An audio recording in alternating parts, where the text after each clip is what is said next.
What's up, everybody? Welcome back to a brand new episode of WWE Content. And of course, today is the day of Friday Night SmackDown. It's the last SmackDown before Clash of Italy. But of course, for all my Triple F fans out there, tomorrow we have Noches de los Grandes, which is going to be the most craziest PLE from Mexico I'm ever going to see.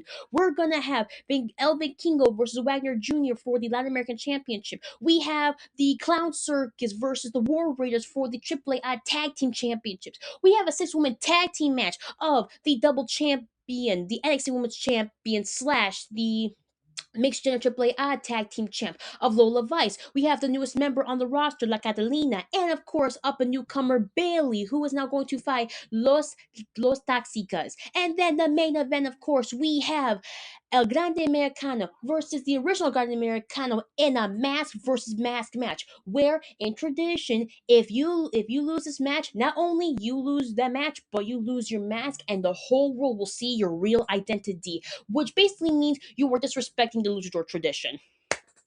I can't believe it. And the day is finally here. I mean, this weekend could not come any faster. Monday was probably so freaking crazy. I couldn't even keep my eyes off of it. But like the first half was actually pretty cool. Like, we had the matches, the cool last minute promos and stuff, and it was pretty awesome. I mean, Oba Femi coming out and Paul Heyman's face, it was just too freaking priceless. Like his face literally spoke volumes of how anytime he's all big and bad, and he's the manager, but the second a wrestler comes out and wants to confront him, he is scared like it's nobody's business, and it's like his face is as pale as a freaking ghost. I'm like, what the heck is going on?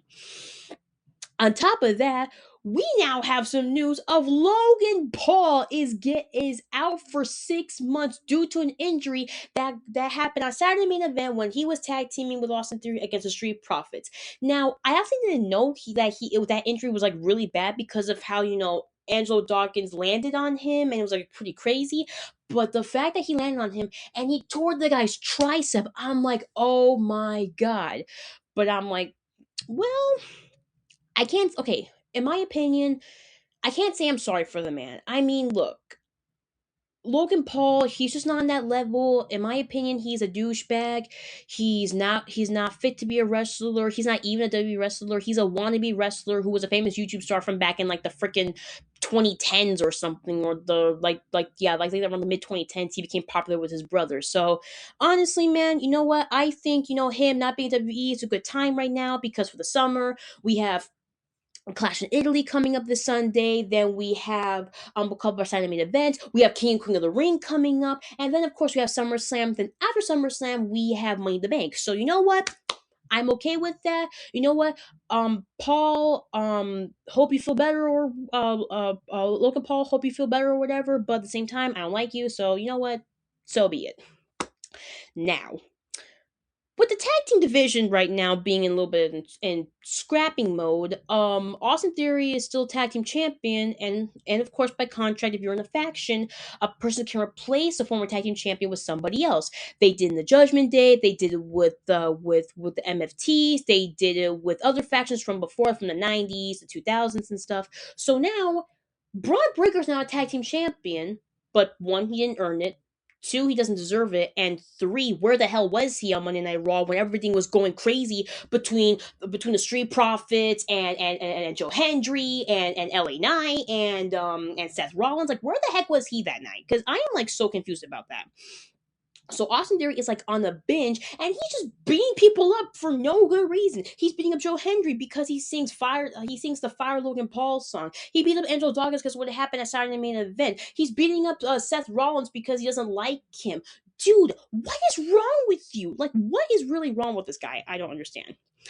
But I did like how Montez Ford and Seth Rollins, they quickly like, you know what, we don't have to like each other, but we have one thing in common, and that's we gotta destroy the vision. So you know what, so be it. So now we have like kind of former enemies turning into allies, but that's because of the vision. So it's like, okay, so be it. Like, it's fine.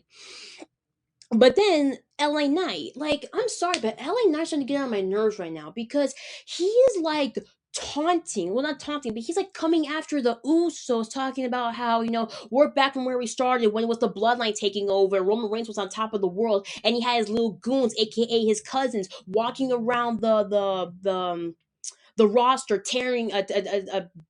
terrorizing people and beating them up because they're going after their cousin and the title. I'm like, do you not understand that it's a family business? What they're doing between Jacob and Roman is family business. It has nothing to do with you. It has nothing to do with your past with the Usos. It has nothing to do with the. Better yet, it has nothing to do with the vision.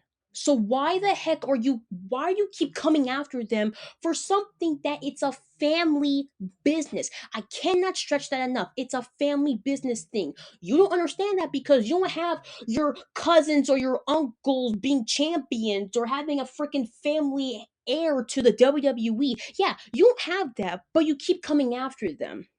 And what I hate the most is how Jimmy's trying to keep the peace. And I understand, he's trying to keep the peace with his family, he's trying to be friends with LA Knight, but at the same time, it's like he knows how to take care of his family. And I respect that for him. But the fact that LA Knight keeps coming after him about that, it's like, are you serious right now? You're really coming after him just because he wants to make peace with his family and make sure nobody gets hurt. And on top of that, this is a tribal combat match where rules apply that if someone beats the tribal chief, they become the new tribal chief. It's literally in the freaking book of wrestling when it comes to the Samoan family. Like, does nobody know that anymore? So honestly, the fact that he called LA Knight calls out Jimmy because of what happened, I thought that was like mad disrespectful. I didn't like it, and honestly, I don't know if LA Knight is gonna keep coming after the bloodline, but if he does, he's going to regret it because once you step foot in that ring with the bloodline, the Usos, and Roman Reigns, you will not survive. Now, Monday Raw, done, over. A really cool show, not gonna lie. The last thing was, of course, we had Roman and Jacob Fatu on the controversial combat. They came to understanding. They knew what the stakes were, consequences were, and they understand that, and I can respect that. And now we fast forward to leading up to Clash in Italy. But of course, for all my trivia fans out there, Noches de los Grandes.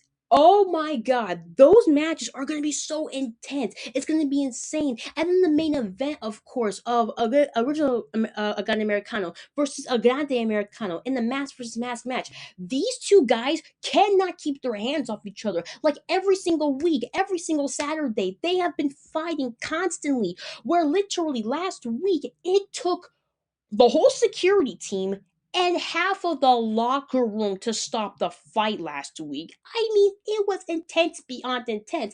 And then on top of that, it was during a tag team street fight match. Like, it couldn't have gotten any better than that. I'm just saying, it was pretty awesome. And honestly, it was incredible. To me, that was incredible. So tomorrow, we all know it's going to be intense with all these matches, tag team, towels on the line, a mask on the line. I mean, I honestly don't know what to expect on Saturday, but what I do know, it's going to be awesome. It's going to be crazy. It's going to be super, super intense. And honestly, I cannot wait. Now, Clash in Italy. Basically, every other match I've seen posted on for like on social media or on YouTube, it's kind of like a rematch, redemption, revenge type of situation. I mean, Gunther and Cody, last time they fought was in Crown Jewel, I think 2 years ago, and Cody beat Gunther for the Crown Jewel Championship. Jade and Rhea, that's like a WrestleMania rematch. Brock Lesnar and Obafemi, another WrestleMania rematch. Um, Roman and Jacob Fatu's situation that dates back to, I think, maybe 2 or 3 years ago, when it was the OG bloodline versus the new bloodline, when Solo was the, I'm putting in quotation marks, the tribal chief, when he had the Ula Fala, but it was of course given by Roman from his uncle and his father, which again, very respectable to the family. I respect that. So basically, when it comes to rivalries, it's like their freaking rivalry dates back months or years, from months ago or years ago. But then, of course, it's like Really? Clash in Italy, the first PLE to be held in Italy, and we get these matches. Not to mention that all of them are title matches. Well, except for one, but all of them are titles. The World Heavyweight Championship on the line, the Undisputed Championship on the line, the Women's Championship on the line. Oh, and of course, a new one added to the list of the Women's Intercontinental Championship on the line between Becky Lynch and Sol Ruka. I'm like, this is the best we have. I mean, I'm sorry, but I honestly want to see like maybe the Usos have their rematch, or maybe Seth Rollins and Montez Ford tagging against the Vision or something. Heck, I want Bronson Reed to come back to see whether or not he's gonna be with the Vision or be with Seth Rollins at this point. It's been eating at me like, when is this guy coming back?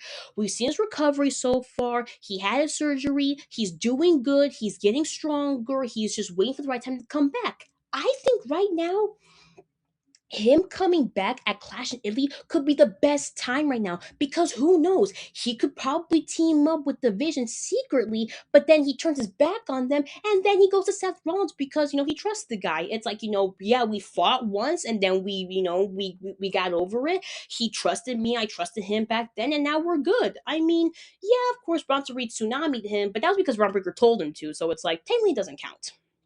But honestly, Clash in Italy, I mean, I want to be excited, but like I said, like the only two matches I'm actually excited for is Brock Lesnar versus Obafemi and Roman Reigns versus Chico Fatu in the Trouble Combat match for the World Heavyweight Championship. Like that's the only two matches I'm excited for.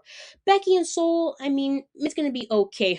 Rhea and Jade Cargill, I want to be excited because that's my girl Rhea, and I love her. I love her. I love her moves. Her ring gear is freaking badass. When it comes to Jade Cargill, I don't like her. I don't think I ever will like her in the future because of how she presents herself in the ring, like her promos, her ring moves. I don't see that yet. I don't see that yet. As for Gunther and Cody, I honestly could care less about that match because right now Cody's storyline's getting a little bit stale recently, and then of course you have Gunther, who's just trying to be relevant right now in the WWE again on SmackDown because of what he did at WrestleMania with Seth Rollins, but that's because Braun Breaker helped him win in a certain way. I mean, it's just, I hate to say it, but Gunther and Cody's storyline has been boring. It's been so boring that I haven't even watched SmackDown in the past maybe 3 or 4 weeks because of how bad it is. I can't get excited anymore. I mean, I can get excited for Monday Night Raw. I can get excited for Saturday nights when it's Triple A, but I can't get excited for SmackDown.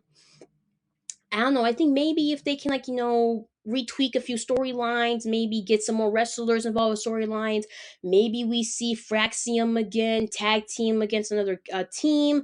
Maybe we see Damian Priest and our Truth more as, like, instead of a background character, they do more tag team matches, maybe a storyline with Fraxium, or maybe a storyline with Royce Keys or something. Maybe that can help us. But right now, it's very stale.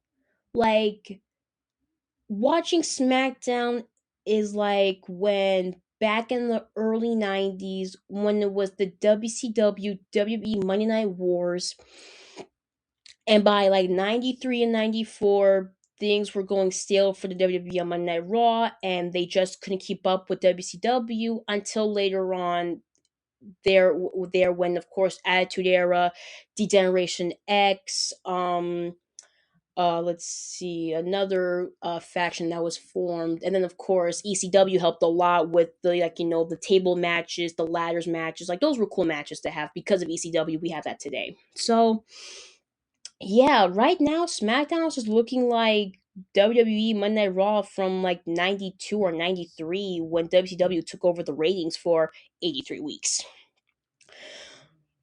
But we'll see what happens. Time will tell to see whether or not SmackDown's going to be better or worse, depending on storylines and wrestlers, being let go or just being in the background for, like, commentary stuff. But in the end, we'll see. Well, that's all I have for tonight, guys. Make sure to watch SmackDown. It will be live on Netflix in certain countries, but if you're in the US, it will be live on, of course, the USA Network Eastern, 5 Pacific. Be sure to watch Noche de los Grandes. It will be live on YouTube everywhere at 10 o'clock Eastern time. And then Clash in Italy will be live from Italy at 2 o'clock p.m. So, hope you guys have a great weekend, and I'll talk to you guys soon.